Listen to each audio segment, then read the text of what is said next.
What shall we do with the drunken sailor? What shall we do with the drunken sailor? What shall we do with the drunken sailor early in the morning?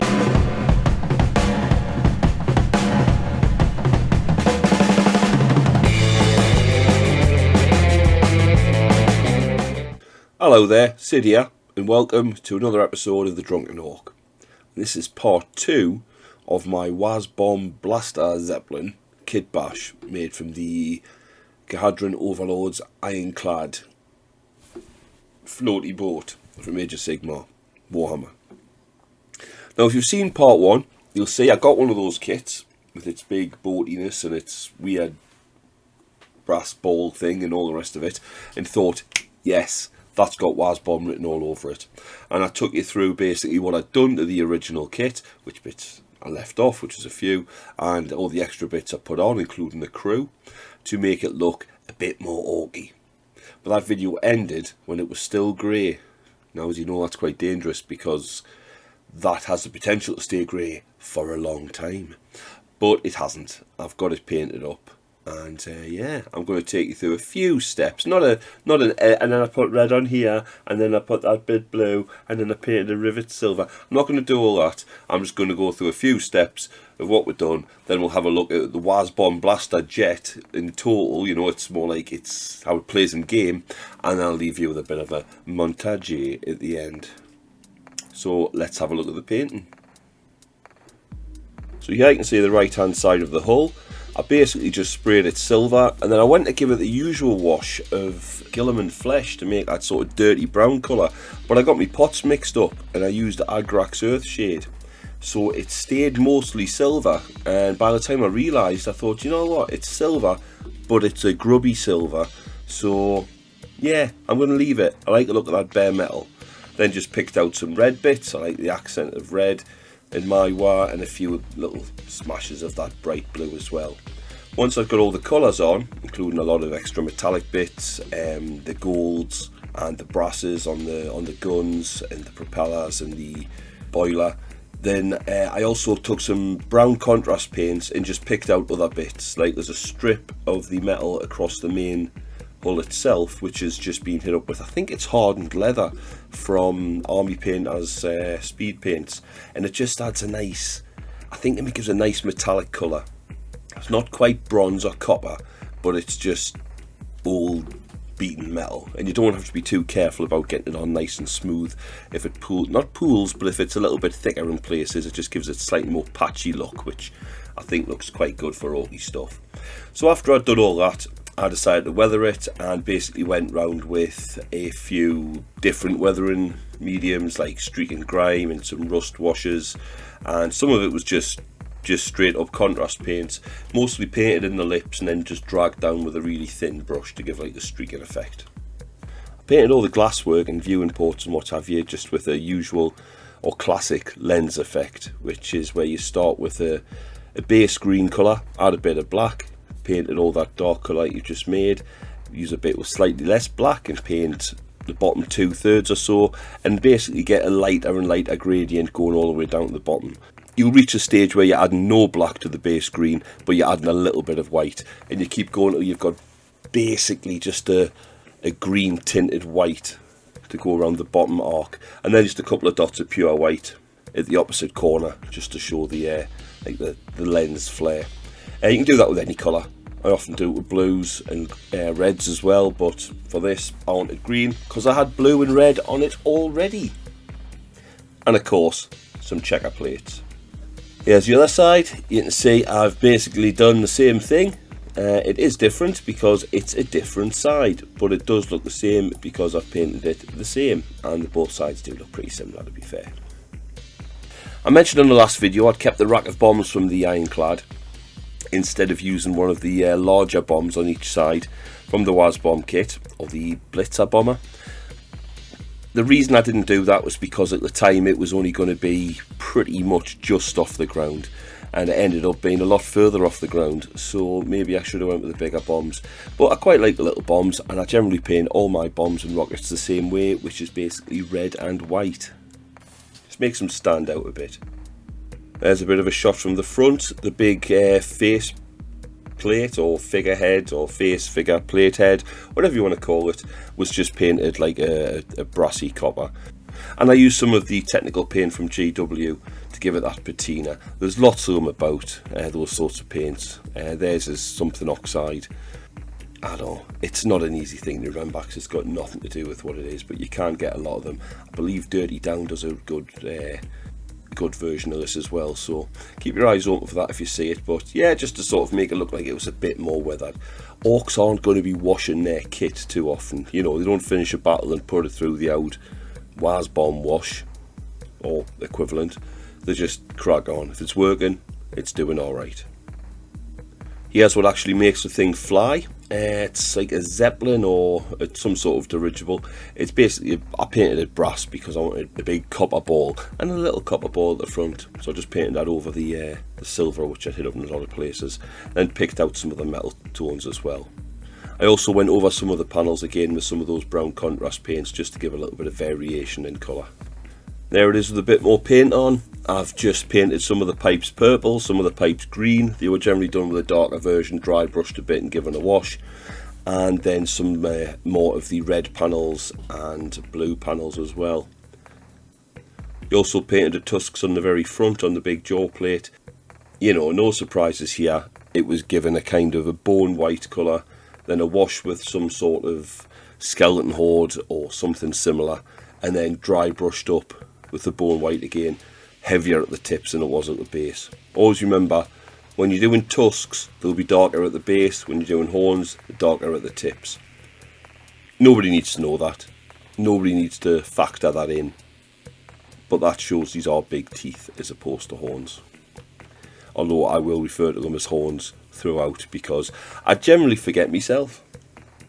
Now here's the base. It is a base off the Wazbom kit, so it's the right size. And I've stuck a couple of bits of slate on here just as basically large rocks. Helps weight it a little bit as well. And then that's just got a lot of texture paste on it, just painted, washed, and then dry brushed up to a light, almost white colour. Just matches the rest of my army's bases and my battle mats, my favourite battle mat side anyway.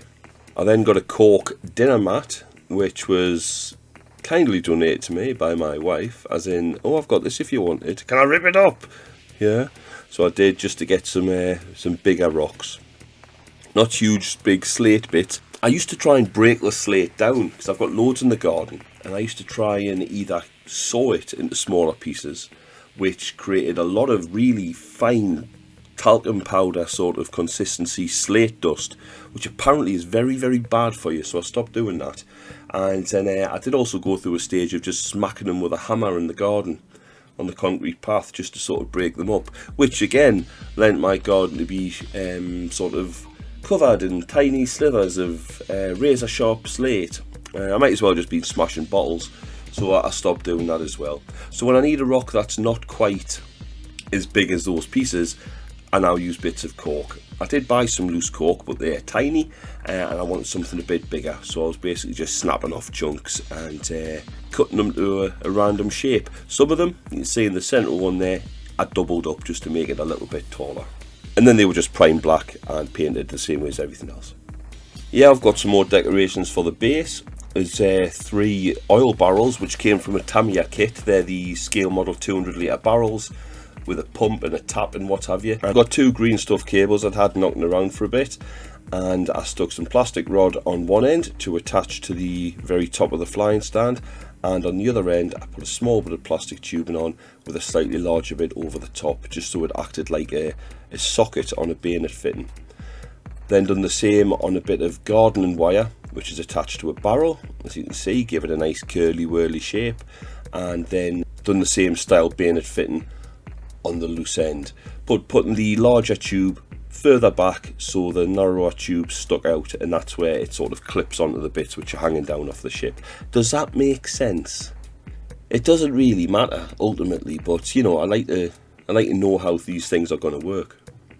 There they are attached to the base, along with a couple of jerry cans, with the pipes that are going to be attached to the flying stand just in the background. And there's those pipes hanging from the the flying stand itself. Like I say, it doesn't exactly cover the flying stand, but hopefully it just makes it a little less, ooh, Perspex flying stand. I really don't think they've got a good way of doing flying models yet. I really don't like a metal rod. I appreciate it's secure, but I think it looks fucking horrible. I really don't like the foot on the rock. I don't like it with infantry models. I'm not that keen on it with things like the Death Copter, where it's like skimming the top of a signpost or a tree or something. But you know, I can understand there's nothing in there which is going to take you away from the model, but it's just not the best way. And to be fair, I'm not that fond of the Perspex stand either. I think the best way is to do it where it is attached to the base with an effect, and it's something like flames or smoke or something like that. But I wasn't going to make a massive smoky pillar for this. Plus I didn't think there was much point of having a massive smoky pillar. So, you know, you work with what you've got. And I'm going to come back to that join for the flying stand where it joins to the actual model itself. I'll come back to that in a second. So we might as well have a look at the finished base. There we go. I stuck a couple of grot crewmen on there. There's been a bit of a spill. One of the barrels is over, and you can see there's fuel soaking into the ground. And one of the grots, who I'm assuming is the one in charge, you'd think I'd know, wouldn't you, is looking a little bit angry with the other one who's holding his hand in pain. Now, did he hurt his hand when the barrel fell, or did he get a whack off that spiky stick? We just don't know. We don't know. But there we go. It was just a bit of a basic base just to sort of hold it, but I thought, you know, might as well stick a few things on because it's quite a large base. So we've got the hull, we've got the dirigible bit, if that's even the right word, and we've got the base. Let's look at the crew. So here's a few of the crewmen getting painted up. We've got a couple of the grots there on the left, funnily enough, I'm sure you can spot that yourself, and a couple of the orcs. The front orc stood right at the front of the vehicle, just sort of like leaning against the smasher gun, just, you know, checking things are alright, having a bit of a spotch. And the other fella is a mech, and he's got that big telescope spotlight sextant device. Here's some of the grots I'm putting on it. We've got a little painter grot, a fixer grot who goes on top of the dirigible bit. We've got a little Borden grot who I think I'm going to stick up there as well. And a sniper who's also going up the top there. In fact, I'll probably put all of these on the top. Some of them are Noblars from a Harrow Deep kit from Games Workshop. There's a standard grot in there. The fixer grots from a Storm Boys kit, and the one on the left I believe is Gear Guts. Stick him on. He's got a paintbrush and a paint pot on his head. That's funny, so I'll use him just hanging on the outside somewhere where he's obviously had some kind of hilarious mishap. Yeah, we've got the grot gunner for the smasher gun. He's already been painted and glued in place behind his blast shield, and he's also got a little squig which is sitting on the gun barrel, just having a lovely time. I've also stuck the grot pilot behind the wheel there, so you can see his big hand's just meant to look like a big glove. It's actually an orc hand, as I think I covered in part 1. But there he is, and he's got his stick for banging that drum that's just to encourage the beat of the roars. There are no roars. Shh, don't tell him that. There's also a big screen behind him which I just painted green because, you know, computers are green, aren't they? Everyone knows that. We've all seen war games. Well, I think they were black, but, you know, the green, shut up. And just for some extra decoration around the place, I got a couple of shooters from Zinj, which look like little AK-47s, which is pretty cool. Or was that the AKR? I get confused. And yeah, they're just to be painted up and just propped around, lying around the place, just in reach of the crew. So that's basically the painting. Now here is the model itself. On the base, as you can see, decent height there. I'll put it there so I can see over the top. But just for ease of transport, if I ever do transport it, this isn't attached, it is magnetised. So I'm going to attempt to take it off. If I drop this, I'll be fizzing. There we go. So, you can see there, magnets. There's some big 3mm magnets in there. There's about 3 or 4 stuffed in that tube. This was actually off the back of a TV mounting kit, if I haven't mentioned that before. And they're stuck in, and as you can see, I use my forehead as a bloody projector. The magnets do stick out a little bit further. Well, that's quite useful. Because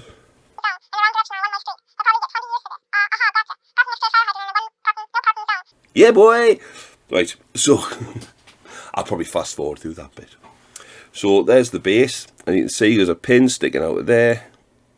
And that just means that when that magnet slips into that little divot and connects with the other magnets, which are in this piece, then that pin, there's a hole drilled into there, slots into there, and that just means that it doesn't spin round, doesn't rotate, because that was a bit of an issue.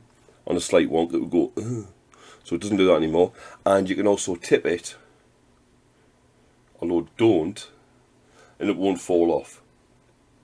Without the dirigible on top, it held there fine, but when you put the crew and the extra bits on, it's too top heavy, and you get about there and it sort of starts coming away, so that pin just stops that from happening.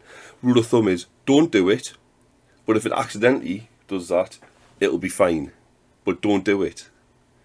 I did think about putting the second, third, or possibly even fourth pin in, madness, but as you're trying to line the pins up, the magnets, which are pretty strong, are sort of going pull, pull, pull, and they're going pull to the magnets, to the pins, to everything. So it's a bit of a nuisance. Plus you have to get them, you can put one pin in quite easy, but the second has to be fucking cock on, and the third one even more so, and it gets harder and harder the more you put in. And I think one's enough. I still might go back and put a second pin in because it's dead easy. But you can see those pipes hanging down there as well. You can hardly see the perspex stand at all, can you? Brilliant. So let's put this back on the stand. I've got my glasses on, which I don't wear for close-upness. But still, I managed it. Hooray! I'm a champion. Legend among men. Pop that down there out of the way. So,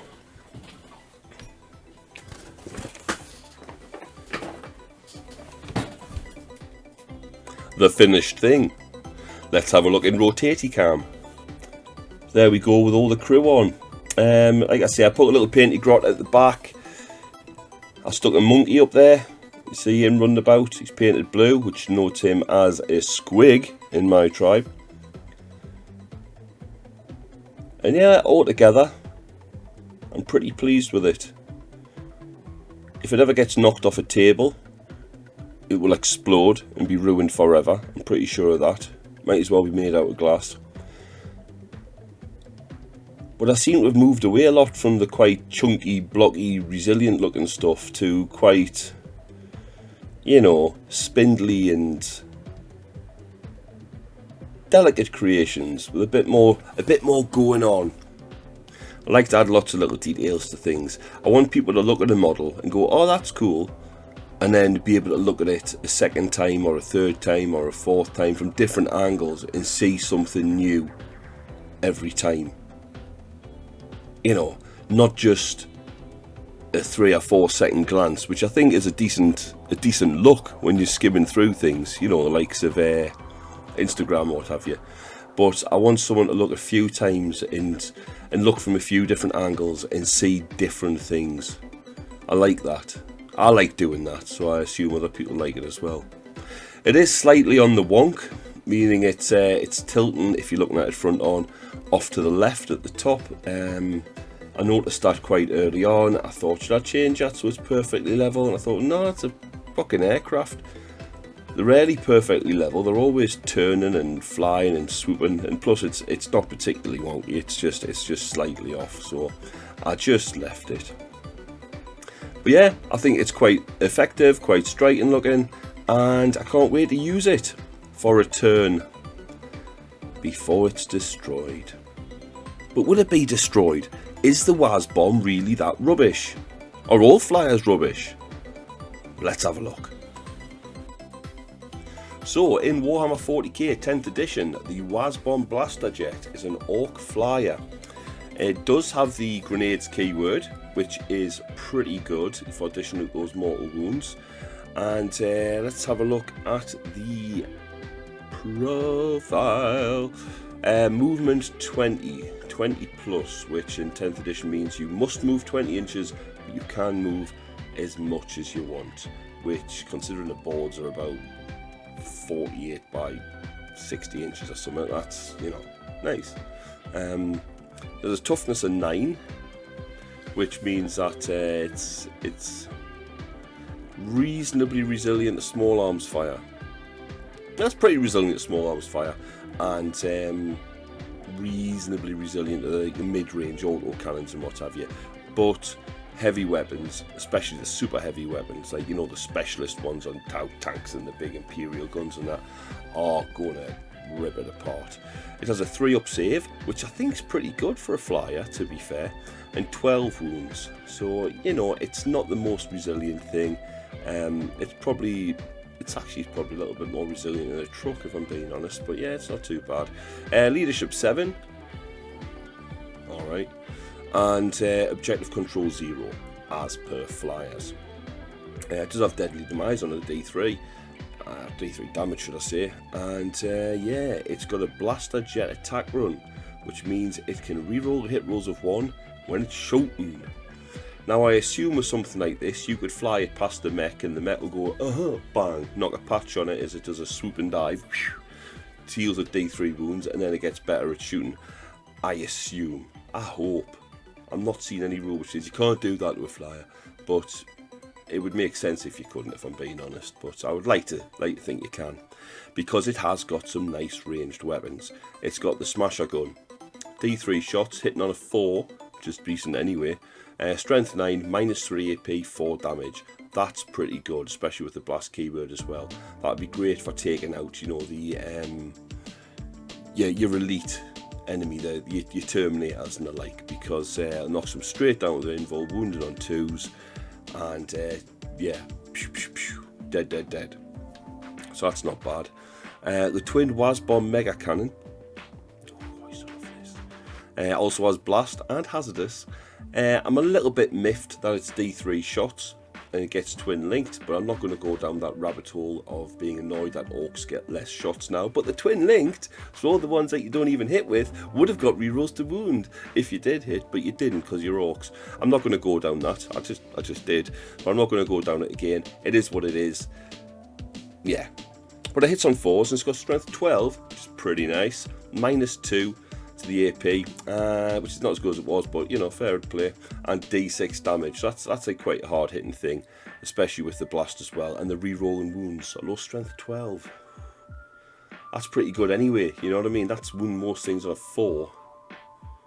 Well, yeah, pretty much everything on a 4 apart from a couple. Most things I would imagine on a 3, but it's nice. I'm going to skip the next one for a second and go to the twin teleport mega blasters. Now I did like the teleport mega blasters. They are a flat 3 shots, again, bit miffed. Used to be more. 3 attacks, as I've just said again. Hitting on 5s. I don't know why they hit on 5s. That straight away makes me think, oh, I might go back to the mega cannon. Strength 9, not bad. Minus 1 AP, bit rubbish. D6 plus 1 damage. That's nice, but is that plus 1 damage enough? Well, plus 1 damage and guaranteed 3 shots. Enough to sort of, you know, sway me away from the mega cannon. I don't know. I mean, you get 3 shots hitting on 5s. That means on average, you'll get 1 hit. Whereas the mega cannon is D3 shots, average is 2 shots, hitting on 4s, which means 1 hit. So they're probably on par. Do you know what I mean? You just got to look at, do you want a strength 12 or 9, and do you want minus 2 AP in 1, or do you want D6 damage or D6 plus 1? D6 plus 1 is so much more. It's literally hundreds more. You've also got the twin super shooter, which is 4 shots, although it does go up to 6 within 18 inches. And that's hitting on 4s as well, strength 6 minus 1 for 1. And again, it gets twin linked. Used to be so many more shots. It also has got sustained hits as well. So, you know, exploding 6s is always nice. And of course, the armoured hull for when you're not allowed to go in melee. So I'm not going to mention that. Yeah, it does have the ability to take a blaster jet force field, which sacks off the grenade keyword, meaning no more dropping grenades, but you get yourself 4 involved. And I think for most people that's going to be worth taking, just to give it a little bit more survivability. The 3-up save's good, but the kind of guns that are going to be shooting at it are going to be asked with a 3-up save. Does that have an invul on its own? No, it doesn't. So I would say go with the Blaster Jet Force Field. I would say that. I would do that. You do what you want. Let's have a look on the back. Yeah, you can have twin teleport mega blasters or mega cannons. That's it. Or apparently it doesn't come with super shooters as standard, but if you want them, you can have them. What is the point in this? I don't want to fall down one of these rabbit holes where I go over things I've already said, as has every bugger else. I don't understand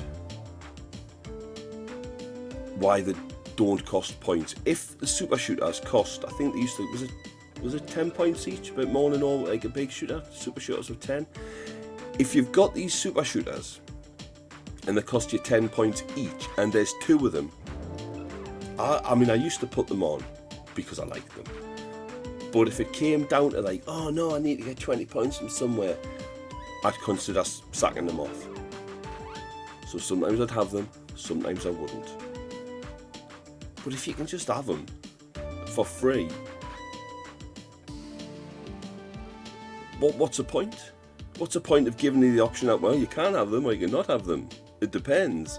It's like you can equip your boys with shooters, choppers and sluggers, or fucking nothing. There's no benefit to it. It's massively inconvenient for everyone involved, but it's just, it's an option. It's a shit option. I understand it with things like force fields and grenades, which one you're going to have. Mega cannons and teleport blasters, which one you're going to have. Super shooters are just not. Which one you're going to have? That one. I'm having that one. Battle wagons. How many people ran a battle wagon with all the gear? I never did. I had my battle wagons as transport and I had a big shooter on it if I had 5 points left. And that was pretty much it. I'm not paying 15 points or 25 points for kill cannons. They're shit. Just a big shooter if there's 5 points left to put on it. Now, every single one. Death Roller, 4 big shooters, claws, wrecking balls, kill cannons, fucking lobber. But like I say, I'm not going down a rabbit hole of whinging about that. So, yeah, optional super shooters. That's pretty cool. And yeah, that's pretty much it. Of course, like all flyers, the Wazbom Blasta Jet cannot start the game in turn 1 on the table. It starts in turn 2 and it comes on in the reserves phase, which means after movement. So you've got to get it on pretty much, 9 inches of a board edge. I'm not going to say that means it's easy to screen out, because I think turn 2 it's still going to get on there pretty much guaranteed. And you can come on and then you can do your shooting. Now the bombers just suffer from that massively, because as soon as they come on, your opponent at his turn, I'm going to shoot you, and blows them up before they can drop the bombs. But the Wazbom's not a bomber. The Wazbom is not a bot. It sounds like it, but it's not. It's got the smasher gun, it's got your 2 big cannons, it's got your super shooters. If you've got your grenades, you can use those as well, I think. I'm not entirely which phase you use that strategy with. But you've got your main shooting weapons, so you can come on and you can shoot away. You get a turn of shooting before your opponent can do anything about it. And I think that's pretty cool. I think it's got some legs. Now, it's not free. Funnily enough, there's not that many free things in the army lists. In fact, I think there's none. But it does have a cost, and I don't know if you can tell, but I'm doing a little bit of padding here as I find out how much it costs, and it comes in at, there we go, 175 points. That's not cheap. But it's not ludicrous either. I can see fielding one. I intend to do a game where I field 2, because I've got 2. I've got this one and I've got the old Orkiopter Admech. It's got wings that flap. So I think putting them together will be a massive waste of 350 points.